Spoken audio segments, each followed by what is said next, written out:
j'ai aussi été là-bas au service de réanimation. Après, j'ai été recruté par la fonction publique et affecté au niveau de la région médicale de Kolda. Ensuite, de la région médicale de Kolda, je suis parti au district sanitaire de Sédhiou. Et là, j'ai été nommé directement comme infirmier chef de poste. Et depuis que j'ai été infirmier chef de poste, j'ai assumé ce rôle de 1998-99 jusqu'en 2007, où j'ai réussi au concours d'entrée à l'INDSS comme technicien supérieur de santé. Donc, je suis revenu donc, à Dakar après ma formation de 2 ans comme technicien supérieur de santé. On m'a affecté à l'INDSS comme enseignant permanent. Ensuite, j'ai continué mes études pour faire une licence, n'est-ce pas, en management, gestion des services de santé. J'ai continué pour faire encore un master en management des services de santé. Ensuite, aussi, je suis titulaire du diplôme d'administrateur des services de santé. Donc, vous voyez, déjà, si je vous parle de ma carrière, c'est pour vous montrer que la profession infirmière, elle est importante. Actuellement, on est au système LMD où tu peux avoir la licence en sciences infirmières et obstétricales, soit option infirmier ou bien option sage-femme. Et tu peux continuer pour faire un master, ça dépend du choix. Ça veut dire de la spécialité soit médicale ou bien chirurgicale, ou bien de la spécialité qui n'est pas médicale ni chirurgicale, mais qui peut être le management des services de santé. Donc, je pense que la profession infirmière est une profession qui évolue actuellement. Et c'est pourquoi on pense que tous ceux qui ont opté pour cette profession, en tout cas, ils ne vont pas regretter cela, parce que c'est une profession qui offre maintenant beaucoup d'opportunités. Là où maintenant la médecine peut aller, les médecins peuvent aller, en tout cas, il faut me témoigner.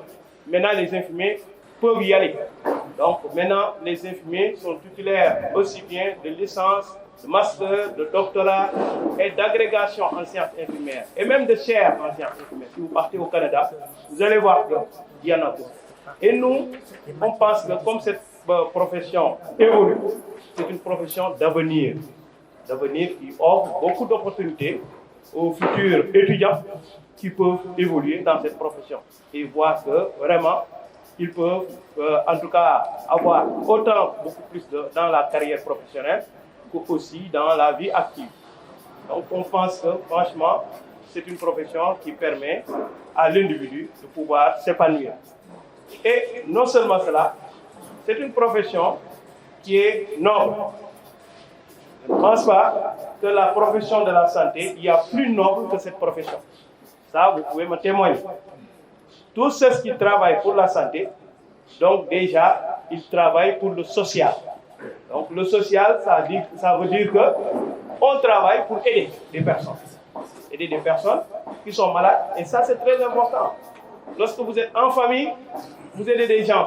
Lorsque vous êtes dans le lieu de travail, vous aidez des personnes.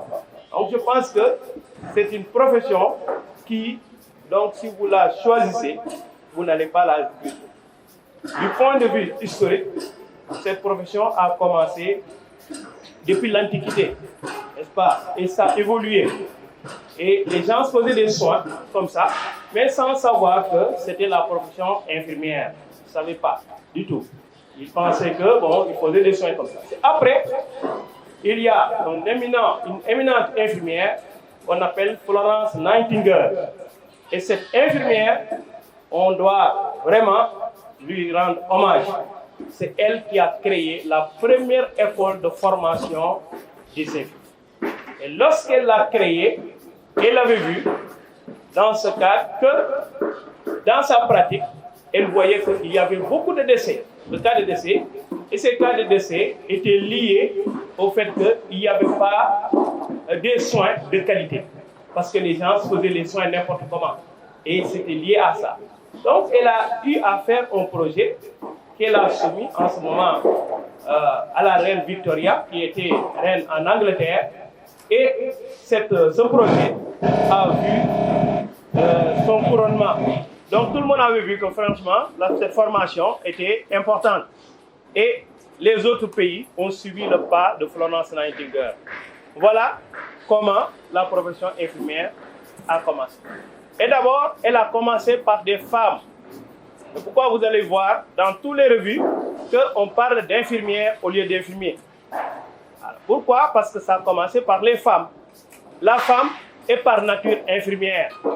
Si vous allez dans les hôpitaux, vous allez vous en rendre compte. Qui sont les accompagnants? Ce sont les femmes. Si vous allez dans les maisons, qui font les soins pour les enfants? Ce sont les femmes. Et finalement, c'est pourquoi cette profession a commencé par les femmes. Comment maintenant les hommes sont venus dans la profession? C'est dans le cadre des guerres. Dans le cadre des guerres, il y avait des gens qui sont blessés, qui avaient des problèmes. Alors les femmes ont dit que dans ce cas, on ne peut pas y aller. Parce que ce n'est pas sûr. Ça, c'est un problème d'homme. Voilà comment les hommes ont intégré la profession infirmière. Et finalement, les hommes ont continué à donc, côtoyer les femmes et ils travaillent ensemble. Donc, si vous regardez la profession, vous allez voir que beaucoup d'écrits, c'est écrit par les femmes. Donc, les femmes sont au chevet des malades tout le temps et s'occupent bien des malades. Donc, la profession a subi des évolutions durant le cours des années. Et si vous voyez maintenant, je vous parle du système LMD, c'est avec cette évolution qu'on est arrivé jusqu'à là. Et donc, maintenant, vous avez toute la possibilité de pouvoir aller au plus haut niveau si vous choisissez cette profession infirmière. Et les infirmiers travaillent tout le temps en collaboration avec les autres professionnels, notamment les médecins. Donc, nous sommes tout le temps des collaborateurs parce que chacun d'entre nous a quelque chose à apporter à l'autre. Et on collabore bien et cela permet au système de santé d'avancer. Voilà, donc cette collaboration, elle est importante. Parce que sans collaboration, alors vous voyez que les malades ne vont pas bénéficier. Et je pense que donc, si vous comptez sur ça, vous allez voir que, alors, un choix ne peut pas être plus approprié que cette profession de santé qui est une profession qui est noble comme vous. Voilà donc ce que j'avais à vous dire. Je vous remercie de votre attention.